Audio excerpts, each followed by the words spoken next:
নমস্কাৰ। কৰ্মচাৰী আৰু পেঞ্চনাৰৰ কাৰণে অত্যন্ত সুখবৰ। অষ্টম দৰমহা আয়োগ সম্পৰ্কত আহিছে ডাঙৰ আপডেট। অচিৰেই চৰকাৰে ল'ব গুৰুত্বপূৰ্ণ সিদ্ধান্ত। চৰকাৰী কৰ্মচাৰীৰ কিমান দৰমহা বৃদ্ধি পাব? কেন্দ্ৰীয় চৰকাৰৰ কৰ্মচাৰীসকলে অষ্টম দৰমহা আয়োগ সন্দৰ্ভত অধিক আগ্ৰহেৰে অপেক্ষা কৰি আছে আৰু কেন্দ্ৰীয় চৰকাৰৰ কৰ্মচাৰী আৰু পেঞ্চনাৰসকলৰ মাজত চৰ্চা চলিছে কেতিয়া বৃদ্ধি হ'ব দৰমহা আৰু পেঞ্চন। আৰু কেন্দ্ৰীয় চৰকাৰৰ কৰ্মচাৰীৰ লগতে অসম চৰকাৰৰ কৰ্মচাৰীসকলেও অধীৰ আগ্ৰহেৰে বাট চাই আছে। আৰু চৰকাৰী সূত্ৰৰ উদ্ধৃতি দি ফাইনেন্সিয়েল এক্সপ্ৰেছৰ এটি বিবৃতিত হাঁহি বিৰিঙাইছে কেন্দ্ৰীয় চৰকাৰৰ কৰ্মচাৰী আৰু পেঞ্চনাৰৰ মাজত। চৰকাৰে অনাগত 2 বা 3 সপ্তাহৰ ভিতৰত অষ্টম দৰমহা আয়োগৰ টাৰ্মছ অফ ৰেফাৰেন্স চূড়ান্ত কৰিব বুলি বাতৰি প্ৰকাশ পাইছে। কেন্দ্ৰীয় চৰকাৰে প্ৰতি 10 বছৰৰ মূৰে মূৰে কৰ্মচাৰীৰ দৰমহা সংশোধন কৰে আৰু দৰমহা বৃদ্ধি বা সংশোধনৰ বাবে এখন বিত্ত আয়োগ গঠন কৰে।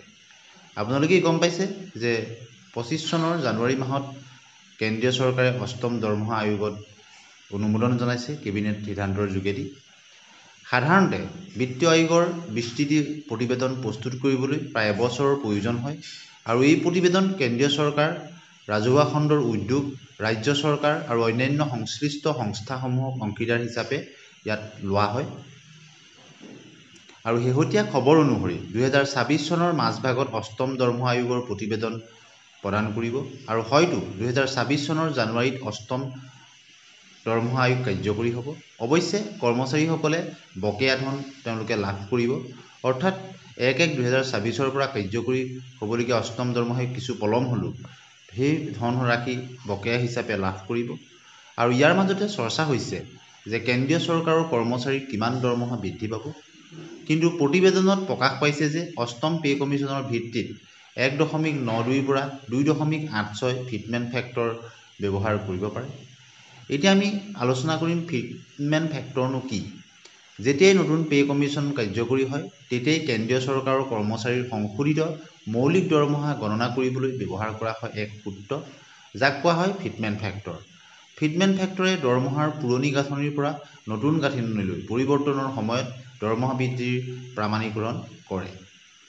সপ্তম দৰমহা আয়োগত ব্যৱহৃত ফিটমেন্ট ফেক্টৰ আছিল 2.57। গতিকে ষষ্ঠ দৰমহা আয়োগৰ অধীনত এজন কৰ্মচাৰীৰ যদি মৌলিক দৰমহা 10,000 টকা আছিল, তেন্তে সেয়া সপ্তম দৰমহা আয়োগৰ অধীনত হৈছিলগৈ 10,000 টকা পূৰণ 2.57 সমান 25,700 টকা। অৰ্থাৎ ফিটমেন্ট ফেক্টৰটো বেচিকৰ লগত পূৰণ কৰি দিয়া হয়। ঠিক এতিয়া আলোচনা কৰিম অষ্টম দৰমহা সম্পৰ্কত। 2.86 ফিটমেন্ট ফেক্টৰৰ অৰ্থ হ'ল যে নতুন বেচিক পে বৰ্তমানৰ বেচিক পেৰ 2.86 গুণ। গতিকে আপোনাৰ বৰ্তমানৰ বেচিক পে যদি 20,000 টকা হয়, তেন্তে অষ্টম পে কমিশ্যনত বা CPCৰ অধীনত আপোনাৰ নতুন বেচিক হ'বগৈ 2.86 পূৰণ 20,000 টকা সমান 57,200 টকা। অৰ্থাৎ 2.86 ফিটমেন্ট ফেক্টৰ হ'লে এজন কৰ্মচাৰীৰ ন্যূনতম দৰমহা 51,480 টকা হ'বগৈ। গতিকে ফিটমেন্ট ফেক্টৰ সম্পৰ্কত বিভিন্নজনে বিভিন্ন মত পোষণ কৰিছে আৰু এই সম্পৰ্কত শেহতীয়া কিছু আপডেট আহিছে যে আশা কৰা মতে অষ্টম দৰমহা আয়োগৰ ফিটমেন্ট ফেক্টৰ নহ'ব নেকি। এই সম্পৰ্কত অল ইণ্ডিয়া ৰেলৱে মেনছ ফেডাৰেশ্যনৰ সচিব শিৱগোপাল মিশ্ৰ ডাঙৰীয়াও তেখেতৰ মন্তব্য আগবঢ়াইছে।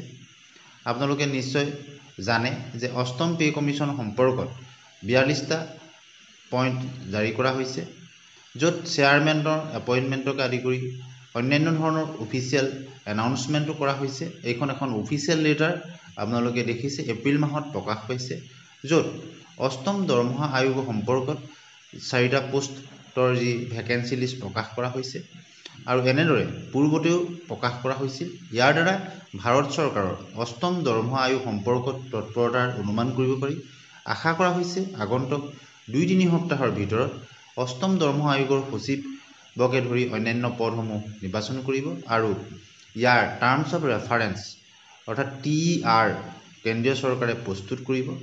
আৰু আপোনালোকে জানে কেন্দ্ৰীয় চৰকাৰে যি প্ৰতিশ্ৰুতি প্ৰদান কৰি আহিছে সেই প্ৰতিশ্ৰুতি সময়মতে কাৰ্যকৰী কৰি আহিছে আৰু কেন্দ্ৰীয় চৰকাৰে জানুৱাৰী মাহত যি অষ্টম দৰমহা আয়োগত অনুমোদন জনালে, গতিকে নিৰ্দিষ্ট এতিয়াও সময় আছে, যিহেতু 1/1/2026লৈকে সপ্তম দৰমহা আয়োগৰ সময়সূচী আছে, যিটো 31